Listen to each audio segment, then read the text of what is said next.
Cloudcast Media.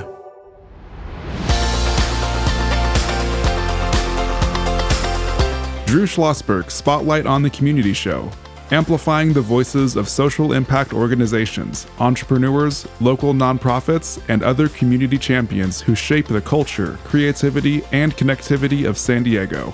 Brought to you by Mission Fed Credit Union, bringing good things to San Diego for over 60 years. Learn more about what is good for you and good for all by visiting www.missionfed.com.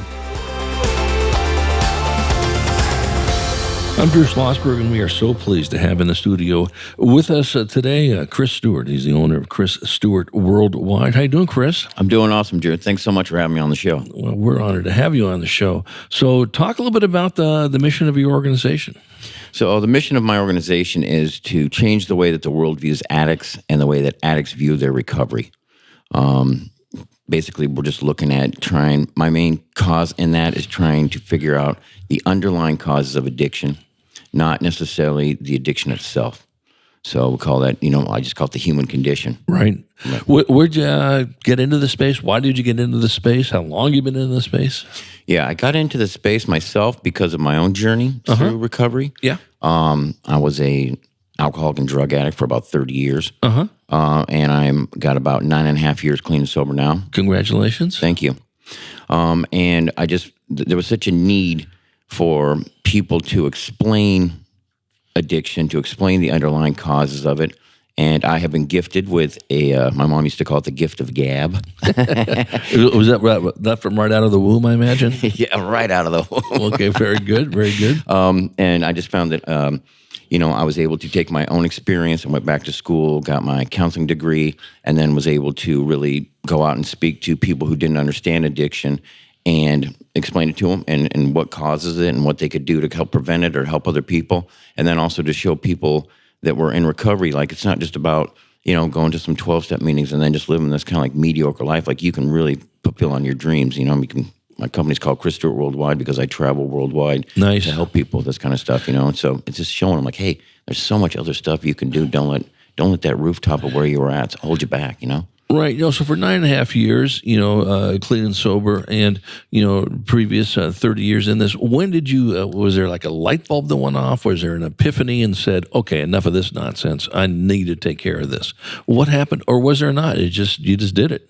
It was a long time coming. I would say it took me over a decade to really actually get sober. Just a quick little story on February 7th, 2010, it was Super Bowl Sunday. I was living in Las Vegas, and I was incapacitated from alcohol and drugs at that time, like just laying in bed. The only reason I got out was to get more and then just go right back to bed. And, my phone was buzzing all morning. And I thought it was people that I owed money to, I was kind of in that realm. Right. And instead it was all my friends and family saying, hey, congratulations, the New Orleans Saints are in the Super Bowl. And I've been a Saints fan my whole life. I'm like, what? And I was so out of it, Drew, that I didn't even realize it was Super Bowl Sunday and that my team was in there. And so I was sitting there and, I spent all the rest of my money on alcohol and drugs for the game and ran out. And about halfway through the fourth quarter, that's when I was done. And I said, you know what, God, if you're up there, here's the deal. And I don't recommend this. This is just what I did. I said, I'll make you a deal. If you let the Saints win the Super Bowl, I will turn my life around and I will help people for the rest of it. And if not, then today is my last day on earth because I just can't live like this anymore.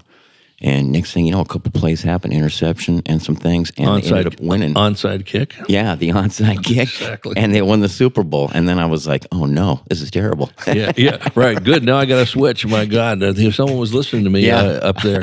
I'm like, I didn't really think that was going to happen. Who thought the Saints would win the Super Bowl? Only God could have created that. Yeah, well, as your colleague Allison, who's sitting right next to you, knows, I go to New Orleans every year for a Jazz and Heritage Festival. So when the Saints won, I was about ecstatic as can be honest with you, and to see that, and Drew Brees, and had little headphones on his kid and all that. So that's a great story in that area. So from there, how long did it take you to get your counseling degree? From there, it took me about 3 4 years. 4 years, okay. Yeah. And then were you using this? You work with this kids that are in school? Do you work with folks in school and out of school? What were you doing with the degree? So part of my journey actually is that I went to I was in a conference with Jack Canfield, and I said how, at the time I actually had a baking business. It was called Buns and Roses. Okay. And that was kind of like my things. I love sweets, and before I got my degree, I was like, I don't know what else to do. So I was doing that, and I asked Jack, I'm like, Jack, how do I take this company worldwide? Because part of it was it was a program to help at-risk kids come in and learn a skill, and then I was helping other people in recovery, get jobs and things like that. And he said, well, join a Rotary Club. I said, Rotary Club? Aren't those the people that pass out hot dogs at high school football games? Well, they do. But, yeah, they do. But he said, no, it's the number one community service-based organization in the world, and you have a community service-based organization. So I actually went to a Rotary meeting and ended up starting to work in youth service, and then became the director of youth services. And so that's kind of how that propelled working in high schools and speaking in schools. And then after I got the degree, then I started working in treatment centers, developing personal development, leadership curriculum. And now today I have a one-on-one personal therapy business, as well as working in treatment centers and motivational speaking, writing books, kind of whatever I can do. Right. And is this a new book right out of or your only book this year? I have two, actually. The first one I wrote about 4 years ago, and it's called Prayers, Punk Rock, and Pastry. Okay, and this one's Gifts from God I Didn't Deserve, The Angels We Never See Coming. Get it on Amazon? How do you get this thing? You can get both of them on Amazon. Good. We're chatting with Chris Stewart, owner of Chris Stewart Worldwide. I'm Drew Schlosberg, as you're listening to another edition of Drew Schlosberg Spotlight on the community show on Cloudcast Media, brought to you by Mission Fed Credit, and doing great things for San Diegans for more than 60 years. Talk about, before we get to the current state of first responders, talk about addiction in our community and country. And when we talk to some folks, one of my favorite guests on the show is Jean McAllister from the McAllister Institute. I mean, she is 90 years young, and I think now been sober for 60 years. I could be wrong on that. And I know her, you're smiling right now. Like, who doesn't smile when Jean McAllister, is around and stuff? But she sadly says, because I always ask her this question, are we winning a little bit of this battle? And she says, unfortunately not. It's this, and it's absolutely happening even more with youth. Do you agree with that? Yeah, 100%. I do know Jean. I love Jean. I've known her for almost like 12 or 13 years She's now. the best, yeah. And yeah, you're right, 90 years young, just killing it still. You know what I mean? She is. Unbelievable. Right. No, we're definitely losing the battle. Right. And what I mean by that is, when I first started doing a lot of the work I do now, we were at, I remember when we called it an epidemic, and when we were losing 12,000 people a year. Now we're losing over 100,000 a year. And, unfortunately, most of those, it used to be the people that died from drug overdoses or things like that were people that were drug addicts. And now, Drew, we're not seeing that. Now we're seeing people die because they're first time in it, right? They're taking a pill that they think a friend of theirs in high school is giving them, and they don't realize it's laced with fentanyl.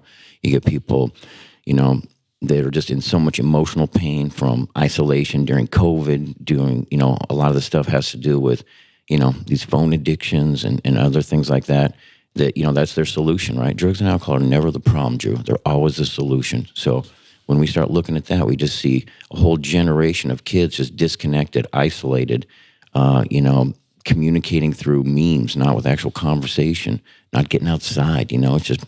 And that addiction loves isolation, I'll tell you, right? Because it can just prey, because we all know our worst enemy is that one between the ears, Right, exactly. So how do we, listen, how do we unlock this? There's some wonderful people trying for many, many years to do this. Obviously being open and forthright, I'm sure it helps in that aspect of it. But you really can't talk to these parents of kids or them themselves and too young enough. You need to get this out in the open. Or am I wrong on that? No, you're 100% right. And I think that's part of the thing that we're really starting to see is that we're not doing the prevention or the drug education by the time they get to high school. We're doing it in elementary school. Because the thing is, like I said, back in, let's just say, in the last 20 years before this, or even 30 years, right? Like alcohol and drugs, they were fun. It was not fun, but it was experimentation and something you did in high school, right? Like that's right. You were doing this and that, but you didn't die from it. And now that has changed, in the last 2 to 3 years. You don't have fun with it anymore. The drugs that are out there are so powerful. You do them once and you're hooked, and you don't get the opportunity just to have fun by the river on a Saturday afternoon or whatever, right? Yeah, and we know fentanyl is, a big F word, to say the least, on this thing, and it's exploding, to say the least. You know that better than anybody. We talked to one of our favorite guests on the show is Deacon Jim Vargas from Father Joe's Villages. They're dealing with it all the time with folks on the street, and of course on this. But I think we can't shout out enough about what you're doing, and you should talk about it 7/24, 365. To be honest with you, and so forth. I've been fortunate enough not to be in that space. So good for you for being brave enough to take it on head on. 9.5 years and moving forward, and like Gene, 60+ years in that aspect of it. When we come back from break, I want to talk a little bit about the current state of first responders that you know also well about, and how can we support them? Are there some things that are going on that we need to do as a society, in that, and really, talk about the causes and underlying circumstances of addiction. I'm sure that is just a wide swath. It could be domestic abuse, it could be how you were raised, and it could be the breaking that cycle of abuse as well. And then I really want to set some time in the second half, as we always do, Chris. What can our listeners do to support your efforts? Okay, how do we do that? How do we shout you out? How do we contribute to your goals and all that business? So let's keep that in mind as well. How's that sound? That sounds great, Drew. Thank you. You bet. We're going to be right back with Chris Stewart of Chris Stewart Worldwide. He is the owner. I'm Drew Schlosberg. Cloudcast Media is listening to another edition of Spotlight on the Community, brought to you by Mission Fed Credit Union, doing spectacular work for San Diegans for more than 60 years. We will be right back. When you do your banking with Mission Fed, you get great rates on auto and home loans. That's good for you, but something good also happens for a lot of other people. We're not for profit, so we put money back into the community to help lots of great nonprofits to keep San Diego strong. So you're not just getting something good, you're doing something good. Come to Mission Fed. It's banking that's good for all. Brand amplification is the DNA of Cloudcast Media, and our code is the powerful blending of sound, voice, and storytelling to lift local brands and their communities. Whether it is our Brandcast, Schoolcast, or Causecast platforms, the unifying ethos is all about this community, the one you call home. If you dare to dream and want to explore the brand amplification of Cloudcast, a national leader in local podcasting and other Winfluence strategies, please visit us at cloudcast.us.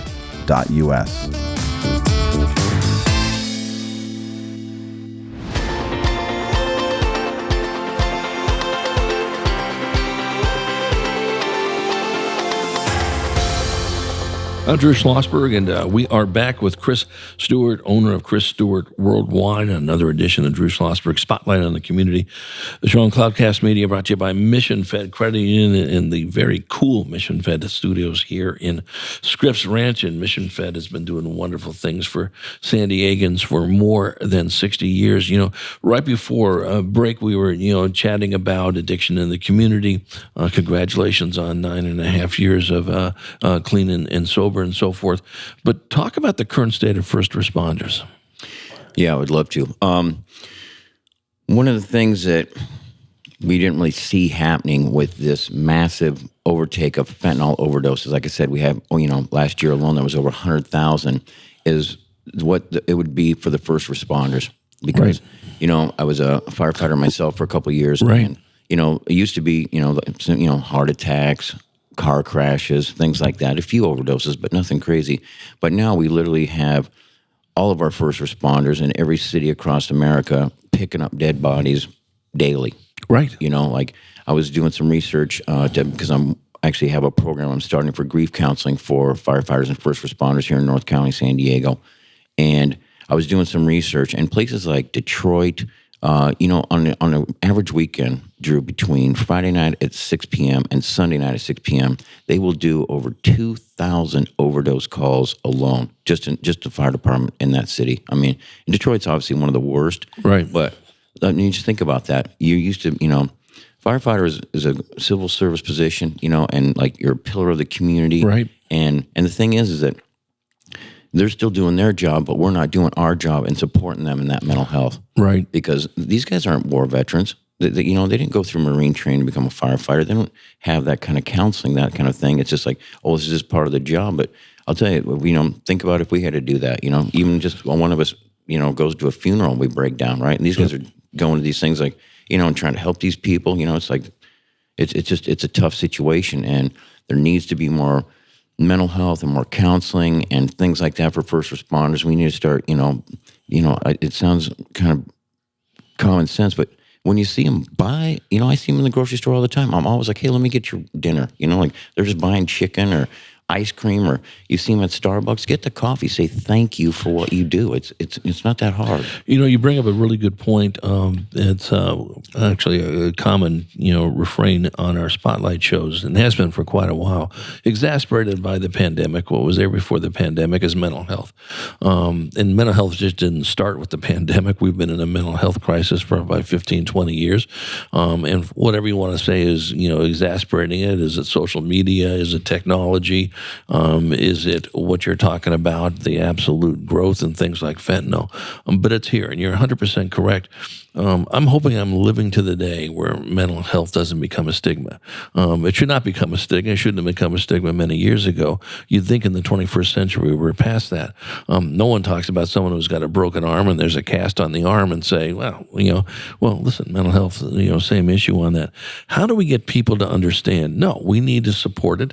It's not something that makes the person, a pariah because they have it. How do we deal with it? How do we do that? Well, I have a kind of like a 4-tiered system, if you will. Please. And so what I look at is like trauma is the root of codependency. Codependency is the root of addiction, and the addiction is the root of the evils in your life. And the evils I don't define as demonic. I define those as the emotions you can't process or the things that you can't achieve in your life. So let's just, a little quick thing, right? So one of my biggest traumas, a lot of people associate trauma with like either sexual or physical abuse. Right. But trauma isn't the actual event, Drew. It's what we make it mean, right? So here's one. I'll just go through the 4 list of mine, right? So Please. When I was 9, my dad decided he wanted to become a missionary, so he quit his job at the bank, and we moved into student housing, which was in a poor part of town, to go to this Christian college. And to get my back-to-school clothes, we went to a garage sale at the neighbor's house, right? And I got a cool little Star Wars T-shirt. I thought it was going to be cool. And I walked into school that first day, and one of the kids points. He goes, "Hey, look at the new kids wearing the clothes that my mom was going to throw out." So instantly, I went from like thought I was a cool guy to like people knowing I was poor, right, and that I had gotten these clothes, right? So what I made that mean is that for the rest of my life, I have to dress nicer than anybody else, or people are going to think that I'm poor and stupid, right? So it's like today, I'm wearing a full suit.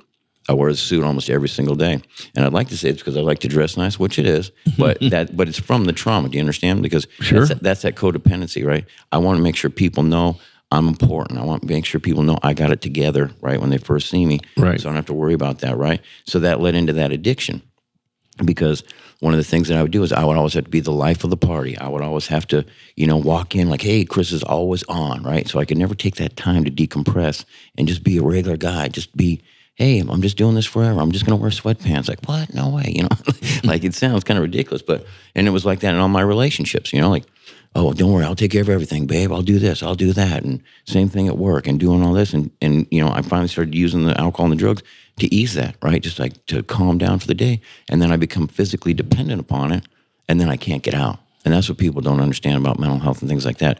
Once you start taking that as a medication, then you become physically dependent, whether it's alcohol, food, gambling, drugs, whatever it is. And then you can't get out of it until you actually get some help, and you have to be, go to a medical facility or whatever that looks like. Does that make sense? So talk a little bit about, you brought up something, we mentioned G. McAllister's name earlier that we talk about all the time, and that is, listen, there are many people that want to help you folks if you are addicted in that area, Chris being one of them, of course, in his business on this, but reach out. and take that first step in doing it. And if you are the sibling of someone who is struggling or has this, you want to be. There's a lot of anonymous numbers and all that business, but shouldn't they reach out to if the person's not willing to do it on his or her own? What do you think?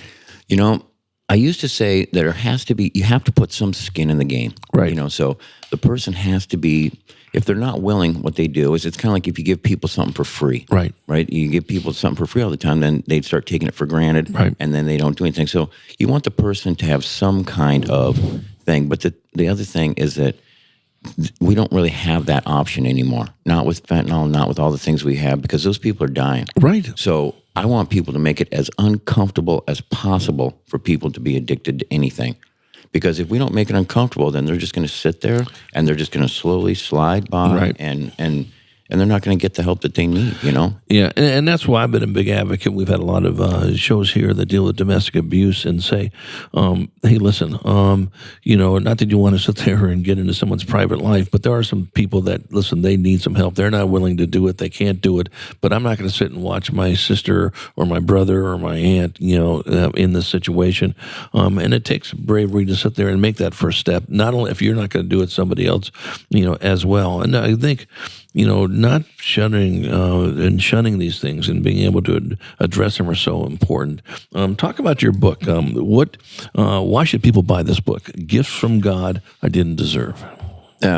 So that book itself, I wrote for specifically working with kids because we have never had a bigger plethora of single-parent homes. Right. And what's happening is that, especially for the males, they're growing up without positive role models, right. and they're getting into, porn and all these things at such an early age that it's destroying who they are as human beings. And so that book right there is a great guide to show how the 8 men, most important men in my life, had mentored me. One of them was my barber. One of them was my brother-in-law, right? People that just constantly saw the best in me and pushed me to be a better person without me even knowing it. And then the second half of the book really details how I got sober, because it wasn't I just didn't make a call one day and go and get this and this happened. Like, I made calls for a decade. I still had troubles getting really into it, trying to be a part of the 12-step community, trying to, be part of the faith-based community. And, it's funny, I always have this thing I call mosh pit mentality. Mm-hmm. And when people say, what's the most supportive group of people that you know? I always say it's the punk rock community, 100%. Mm-hmm. I said, I go to church, those people are nice, but they're not the same. And I go to 12-step, but they're not the same either. I said, in the mosh pit, what happens is that it's a very chaotic environment, just like life, right? You never know what's coming around. But when you go down, everybody stops, and they pick you up, and they ask one question: are you okay? That's it. Not, why'd you fall down? Right. Not, are you too drunk? Not anything else. And then you keep moving. Right? And it's the only community. It's just, I share that because that's kind of like my tagline is like, just be like that for everybody. It doesn't matter why they fell down. It doesn't matter. Like, it's not maybe it's their fault. Maybe it wasn't. It doesn't matter. Pick them back up, ask, are they okay? And then help them keep moving. That's all we need to do. It's so funny because our very first guest today was Joe Sigurdsson. He is the co-founder and chief success officer for Boys to Men Mentoring. I love Joe. Yeah. He's a great guy. Right. And so, and it happens that sometimes it's really weird, when I'll have folks, well, did you line this up on purpose that you're dealing with, mental health and addiction and all this and working with mentors? I go, no, it just sort of falls into place in this aspect of it. Shout out the website. So how our listeners can support you. So there's two probably best ways to get a hold of me. One is ChrisStewartWorldwide.com. Right. That will show you all of the stuff I do as a speaker. So Sure. if you need me to come speak, it has my one-on-one counseling and all those kind of things. You can just send me an email for that. And then the other one that's probably instant or quicker even is Instagram. And it's the same thing, Chris Stewart Worldwide. Right. And you can shoot me a DM on Instagram. You can tell me what you're going through, how I can help you. Great. Things like that. And I would love to, anything I can do to be of service to anybody, please do not hesitate. I promise I will get back to you. No, that's great. And before we leave, you need to talk about Santa Claus. So I I was in Portland, Oregon, doing a book signing, and the guy that was filming it and me were talking. I was telling him that story I told you about how the Saints helped change my life, and God was there too. And the guy was like, "Oh man," and he starts kind of crying. I said, "What are you crying for?" And he says, "Well, I'm from New Orleans, and my mom just passed from breast cancer, and we used to watch the games together." And that just reminded me. I was like, "Wow." He goes, "My uncle's Saint Claus." I'm like, "What's Saint Claus?"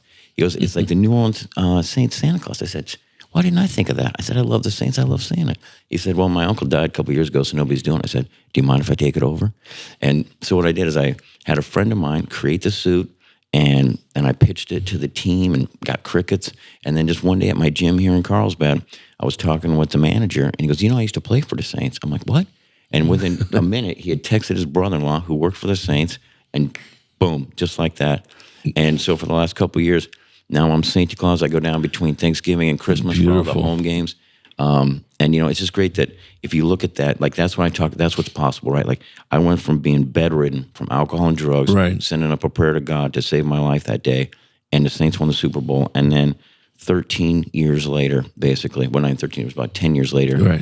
Now all of a sudden I'm Santa Claus, the beacon of hope. I'm telling you, when you're Santa Claus, not one person looks at you with a frown or anything. They come running out of the streets. Of course, absolutely. Well, Chris, what an honor to have you on the show. Wishing you nothing success. I want to shout out your book again, Gifts from God I Didn't Deserve, The Angels We Never See Coming, that is on Amazon.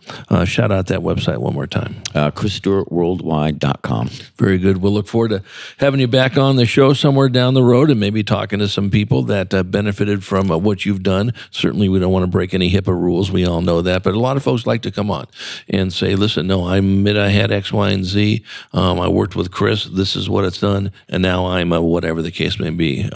We know that people like you have all the street cred in that area, as Gene did as well. But we can't really talk about this enough. And always is good to talk about those success stories. So thank you so much, Chris. Yeah, thank you, Drew. I would love to come back on. And definitely, I have plenty of guys I know that would love to come on and just tell their story and about how we work together and the stuff that they're doing now, because those guys are even outdoing me. Okay, we will absolutely make that happen. We've been chatting with Chris Stewart, owner of Chris Stewart Worldwide. I'm Drew Schlosberg, as you've been listening to another edition of Drew Schlosberg Spotlight on the Community. A show on Cloudcast Media brought to you by Mission Fed Credit Union, doing spectacular work for San Diegans for more than 60 years. We hope you enjoyed the show. You've been listening to an episode of Drew Schlosberg's Spotlight on the Community Show, amplifying the voices of social impact organizations, entrepreneurs, local nonprofits, and other community champions who shape the culture, creativity, and connectivity of San Diego community. Brought to you by Mission Fed Credit Union, bringing good things to San Diego for over 60 years. Learn more about what is good for you and good for all by visiting www.missionfed.com.